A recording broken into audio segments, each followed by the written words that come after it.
सोचिए अगर भारत का सबसे पुराना पर्वत जो हमारे हवा, पानी और जीवन को बचाता है अचानक गायब हो जाए।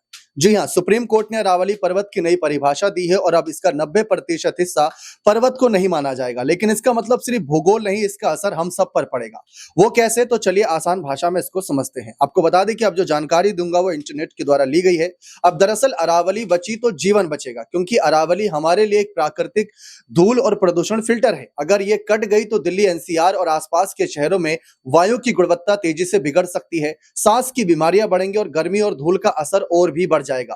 अरावली बारिश के पानी को जमीन में रिसने देती है। अगर ये खो गई तो पानी जमीन में नहीं जाएगा और नदियां सूख सकती हैं। इसका सीधा असर किसानों और शहरों में पानी की कमी के रूप में दिखाई देगा। अरावली में कई पेड़ पौधे और जानवर रहते हैं। इसका संरक्षण कम होने से उनका घर खत्म हो सकता है। इससे कई प्रजातियां खतरे में पड़ सकती है और मानव पशु संघर्ष बढ़ सकता है।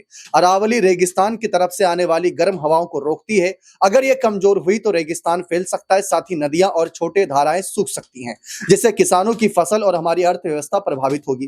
तो समझिए, अरावली सिर्फ पहाड़ नहीं, यह हमारी हवा, पानी, जैव विविधता और जीवन से जुड़ी पूरी पारिस्थितिक तंत्र है। सुप्रीम कोर्ट का फैसला इसे बचाने का चुनौती और बढ़ा देता है। हमारी जिम्मेदारी है कि हम इसे सुरक्षित रखें, वरना नुकसान सिर्फ प्रकृति का नहीं, हमारे अपने जीवन का भी होगा।